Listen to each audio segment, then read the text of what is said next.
Alrighty guys, welcome back to another LEGO set review from BrickByBrick, and today we have set number 70651. This is the Throne Room Showdown. Contains 221 pieces and retails for $19.99. This was released as part of the second half of 2018's Ninjago wave for the Hunted season. And, at a $20 price point with 5 minifigures, it's already a pretty good looking deal just right off the get-go. But, let's take a little bit closer of a look and see if, maybe the price is deceptive, maybe not, we'll see. So the build is a relatively, small kind of location build setting kind of thing. Similar in style to the Cryptarium Prism Breakout set from, the Skybound wave. But the actual, build of this is I think a little bit smaller in footprint than that set. However, it kind of creates a little bit of an interior instead of an exterior, like Cryptarium. I mean, I guess Cryptarium was kind of both, but this is pretty much entirely interior. There's meant to be like walls around this and everything.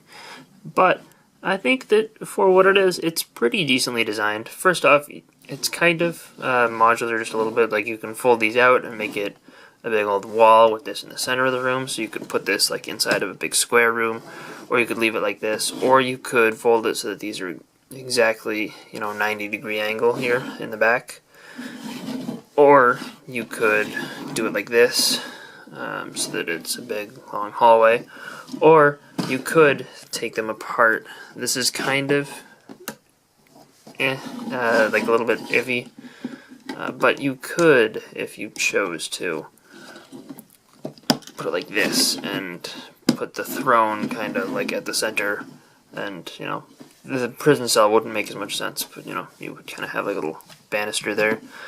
Just another thing you could do if you wanted to take up very little space on display. And I mean, it doesn't look awful that way. It's just, I think that the best method for displaying this is to just leave it in its default folded up state. The actual design of the throne is pretty decently done. There's a lot of gold there, which is good. I like the use of this like Stone Warrior horn helmet piece thing at the top, and then these little scroll flourish elements are pretty cool to get a couple of. You get 6 in this set, which is kind of a lot for a relatively uncommon piece. And over on this side here, you'll see that you've got this kind of cool Ninjago style arch. There's a security camera watching over the throne, which you can move up and down and rotate side to side, which is good. There's a little clip over here to hold Lloyd's weapon. You'll see he's being held prisoner over there. And then there's also this banister here, which for your good guys who want to rescue Lloyd, you can break through the banister. It's only attached via 2 studs, so you can kind of break in that way. Kind of a cool little feature, I guess. The backs of these are nothing special at all. There's nothing cool hidden back there. There are a bunch of swords hidden behind the throne that kind of add to the look just from a distance, from a straight-on view. I like that, but you could take those off and use them as weapons separately. And then on the last little section, we have this prison area. You've got these bars made up of katanas. There's a little lock up at the top. And, and you just open that up and let Lloyd out. But the question is, where's the key? Right? Your good guys have to be able to find the key in order to rescue Lloyd. Well, they're actually hidden that in here as a little bit of a feature. Underneath the throne, there's this little hidden storage compartment. There's a jumper plate inside there that, when you push this all the way in, it will attach into that. And, it'll stay in there very securely, but it's also easy enough to remove, which I think is a good little feature. And inside there, in addition to a key, there's also one of the little side pieces in gunmetal gray. I think that that's a really cool little hidden feature, and I actually did not remember that from like the packaging or anything, and that was a surprise when I was building this up. So, another pleasant little surprise. I was happy about it. But yeah, that's pretty much all there is for the build, but we do have 5 minifigures. This set is the cheapest way to get both the hunted versions of Lloyd and Nia. Both of these figures only otherwise appear in the Oni Titan battle, I think that's what it's called. But it's the $50 set from Hunted. And neither of them appear exactly in this form. Lloyd gets his mask in that set, and Nia gets her hair in that set. So, cool that you can get both versions. One thing that's interesting to note is throughout Hunted and Sons of Garmadon, I think, pretty sure that Lloyd is the only one who wears his mask in all of that. I could be wrong, maybe it's just one of the 2 seasons, but it's still cool that you're able to get them with the masks, because that way, you know, if you wanted to use them with the masks, you can. Or if you wanted to use them without the masks, you can do that as well. Nia's spear is, I believe, the same as her Sons of Garmadon version, but the stud might be a different color. But it does have the cool tassel piece in black, which is a nice inclusion. And Lloyd comes with handcuffs. Both of their designs, you know, it's good printing. It's nothing super duper special and like crazy. It's kind of just got a Hunted vibe going on. It's a good design. It's got the little Woo Crew logo up in the top of both of their torsos. It's got kind of an armored look to it, and they do have a little bit of toe printing, which is nice. And they both have printing on the backs of their torsos. Lloyd has an alternate face. Nia has that face. And note that the front of her face, the front of her head, is actually, you know, facing straight forward at this time. This is another one of those cases where I've noticed a lot of people pointing out recently that their heads are not printed like vertically directly across from each other. Like they're kind of offset a little bit, and you can see there's an example of that right here.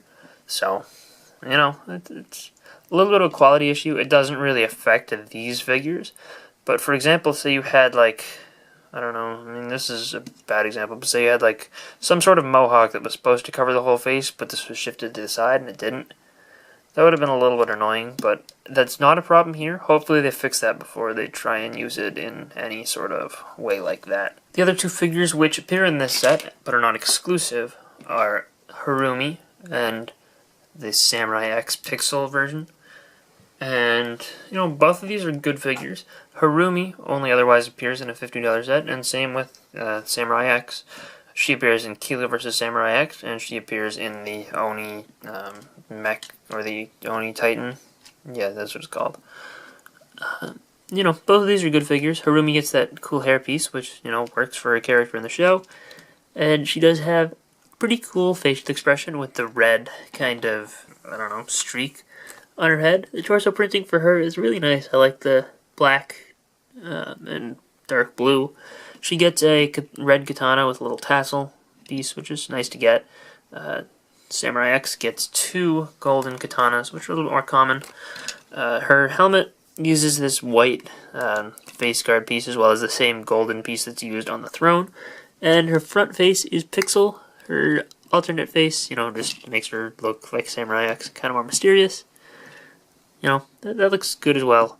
And she does have this armor piece, which covers a little bit of the printing on her torso. It's a cool armor piece, first introduced with the Stone Army, and now it's used in, you know, gold here. And a good bit of printing on both of their legs. Harumi's matches up pretty well. Samurai X's has a little bit of, you know, cut off between the hips and the torso. It's not super, like, badly done or distracting. And again, you'll notice with Harumi in particular, her face is not lined up directly front to back, which is a little bit odd, but, you know, something that seems to be happening a little bit more often. Also, you'll notice if you put her hair on, that's what it looks like. Not a bad look there either. She's just a little bit more calm than the other expression. And last up is the figure exclusive to this set, and this is a brand new variant of Skylar, based on her appearance in Hunted, because if you did not watch the season, spoiler alert, the Elemental Masters return, and, you know, Skylar is arguably the most important of them all. So, you know, it's fair that she gets another appearance here. And I think that this could potentially be my favorite version yet.